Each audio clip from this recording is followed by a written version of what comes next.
I always thought love was something you could feel in your bones. That when it was real, it didn't just beat in your heart.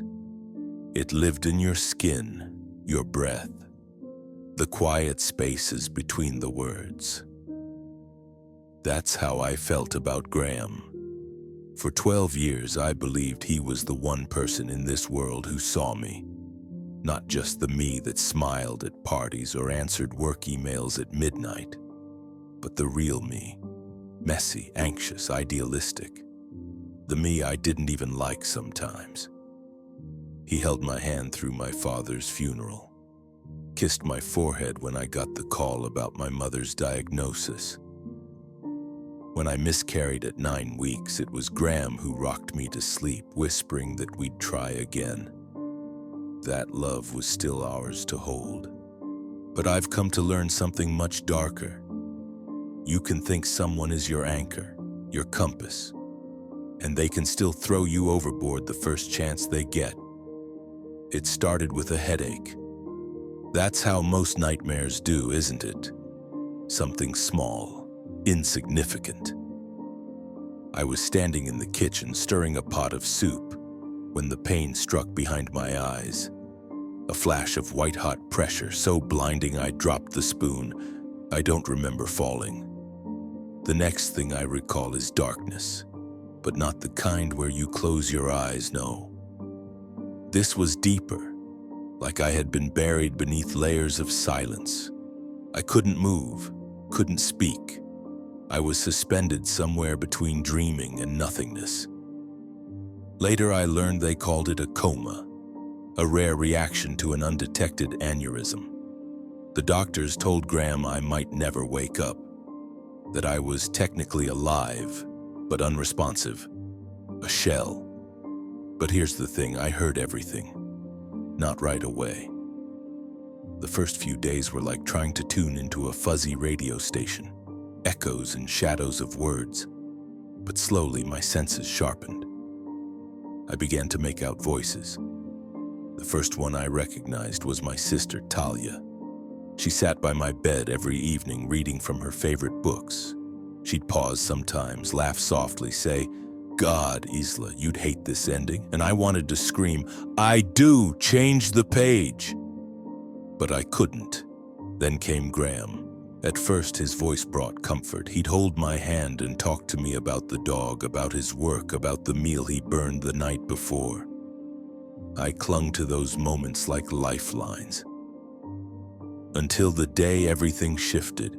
It was the 3rd week. Talia hadn't visited that day. She'd gone out of town for a conference.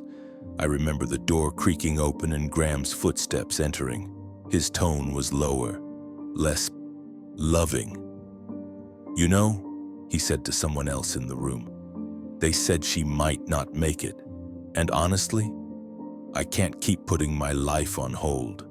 A woman's voice responded, light and sweet. "They'd understand. It's not fair to you. You've been so patient." A laugh. His laugh. "I gave her 12 good years. That's more than most people get." I wanted to scream, "Who are you? Who is she?" But I couldn't move, couldn't blink, couldn't cry. I just listened. Over the next week, she came more often. Her name was Avery. She was young. I could tell by the way she giggled. And she knew things about me, things I had only told Graham. "I always hated her painting," Avery said once. "That awful ocean scene in the living room. It's depressing." Graham chuckled. "Yeah, well, won't be up much longer." I wanted to die, not because I had given up, but because I couldn't stand hearing my husband dismantle my life piece by piece while I was trapped in silence. Then one night he said the words that haunt me to this day. "I met with the doctor. We're moving forward." Avery's voice lowered. "You mean?" He sighed. "It's time to let her go. I signed the papers." Let me go? I had never felt so alive in my mind and then so helpless in my body. He was going to kill me. The next 48 hours were a blur. Nurses came in and out, checking vitals. I heard whispers. Someone cried at my bedside, maybe Talia, but I couldn't tell.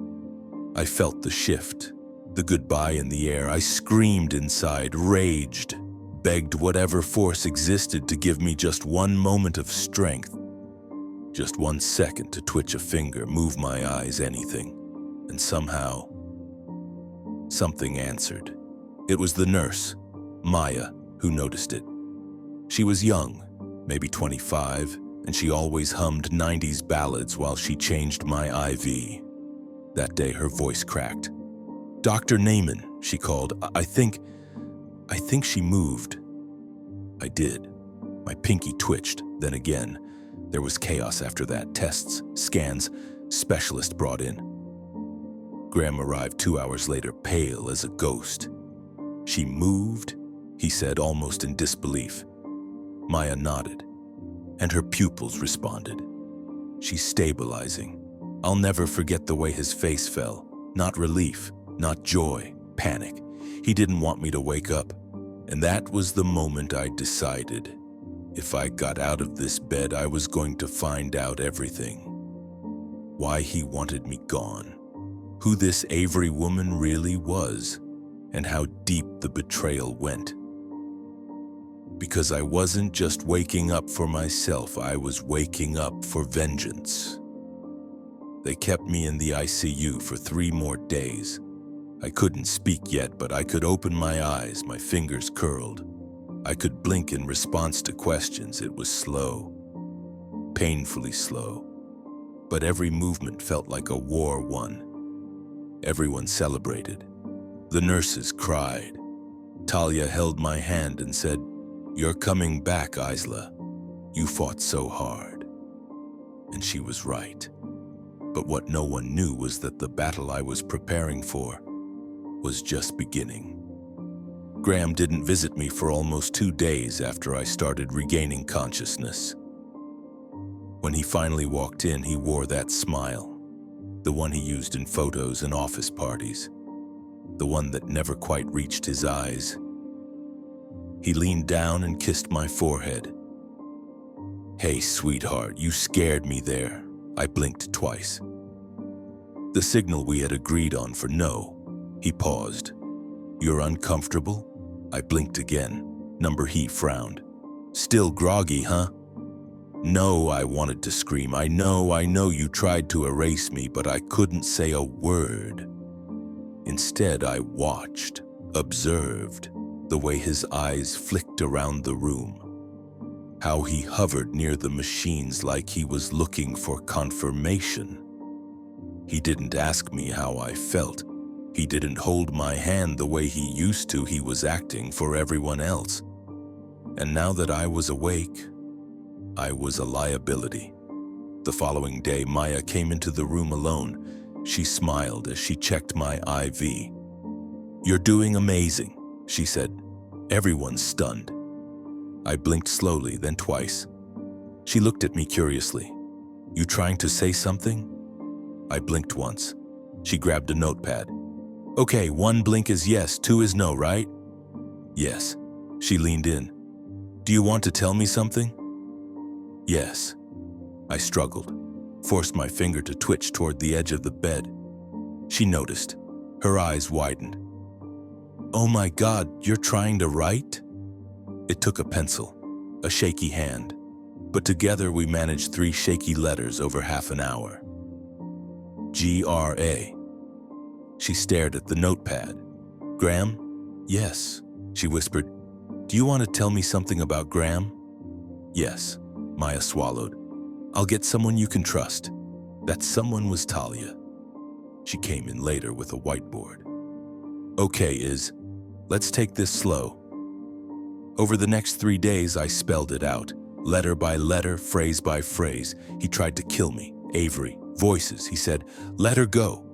Signed, DNR. Smiling. Talia's face changed with each word. She didn't say anything right away. Just nodded and squeezed my hand. Then she disappeared for 3 hours. When she returned, she was holding a small voice recorder.